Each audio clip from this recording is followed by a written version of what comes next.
భీమవరం జిల్లా సిద్ధం.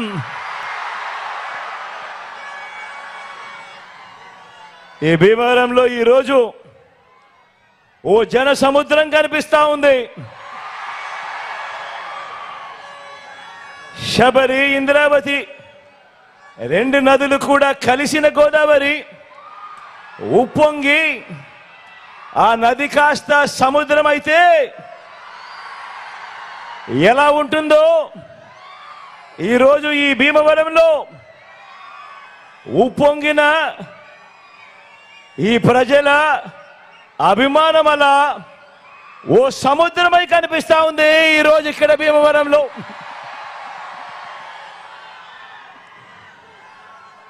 ఇంతటి అభిమానాలు, ఇంతటి ఆప్యాయతలు చూపిస్తూ ఈరోజు ఇక్కడికి వచ్చిన నా ప్రతి అక్కకు, నా ప్రతి చెల్లెమ్మకు, నా ప్రతి అవ్వకు, నా ప్రతి తాతకు, నా ప్రతి సోదరుడికి, నా ప్రతి స్నేహితుడికి ముందుగా మీ అందరి ప్రేమాభిమానాలకు, ఆప్యాయతలకు రెండు చేతులు జోడించి పేరు పేరున హృదయపూర్వకంగా కృతజ్ఞత తెలుపుకుంటా ఉన్నాడు మీ బిడ్డ.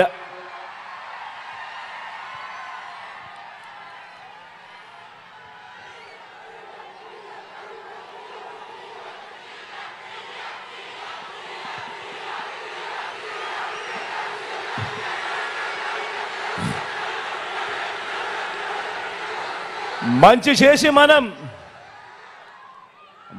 చేసి మనం జెండాలు జతకట్టి వారు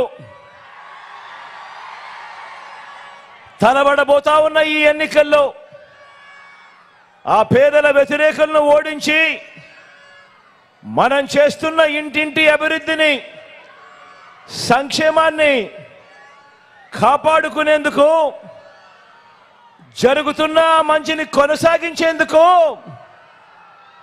మీరంతా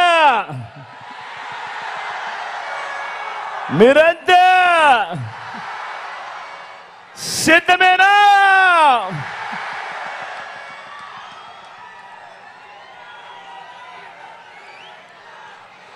పేదల రాజ్యాన్ని, అవ్వాతాతల సంక్షేమ రాజ్యాన్ని, రైతు రాజ్యాన్ని, మహిళా పక్షపాత రాజ్యాన్ని, పిల్లల అభివృద్ధి రాజ్యాన్ని అబద్ధాలతో, మోసాలతో, కుట్రలతో ధ్వంసం చేసేందుకు చంద్రబాబు కూటమి చూస్తోంది. అడ్డుకునేందుకు మీరంతా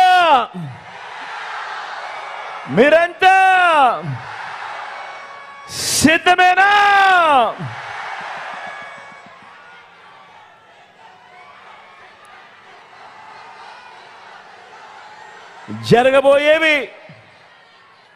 జరగబోయేవి కేవలం ఎమ్మెల్యేలను, ఎంపీలను ఎన్నికలు మాత్రమే కావు.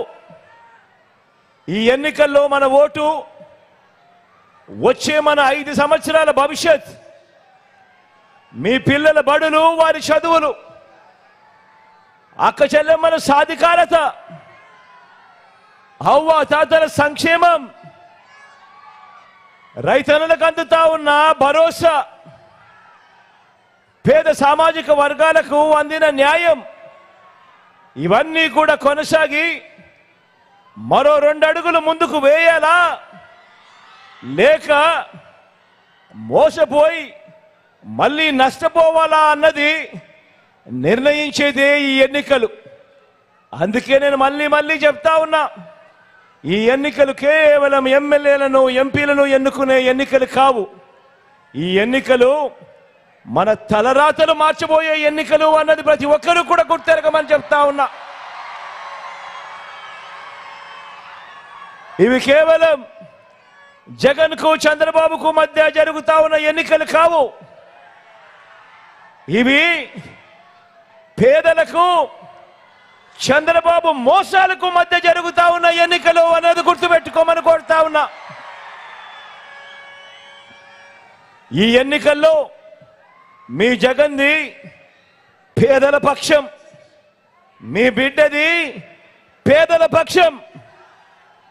కాబట్టి మీ ప్రతి ఓటు మీకు మీరుగా, మీ కుటుంబం అంతా రాబోయే 5 సంవత్సరాలలో మీరు ఏ దారిలో నడవాలి అని నిర్ణయిస్తుంది. కాబట్టి కుటుంబం అంతా కలిసికట్టుగా కూర్చొని ఆలోచనలు చేసి ఓటు వేసేటప్పుడు నిర్ణయం తీసుకోమని కోరుతా ఉన్నా.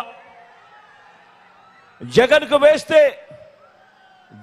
వేస్తే జరుగుతా ఉన్న ఈ మంచంతా కూడా కొనసాగుతుంది.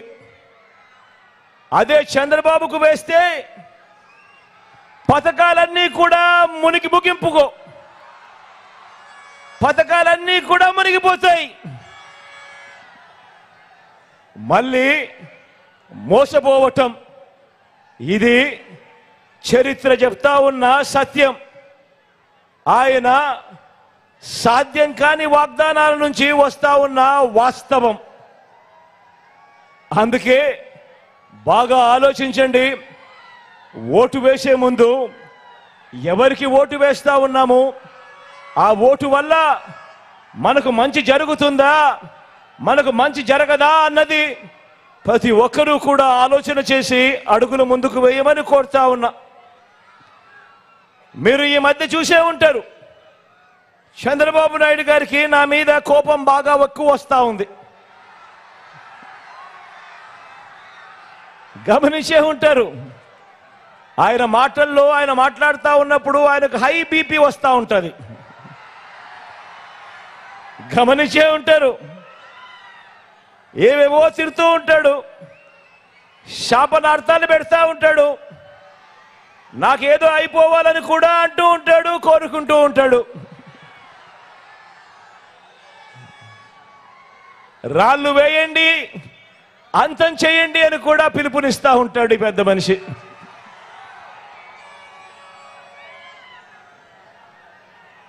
ఎందుకు అంతగా నా మీద కోపం, ఎందుకు అంతగా నా మీద కోప్పడుతున్నాడు అని అంటే మీకు తెలుసా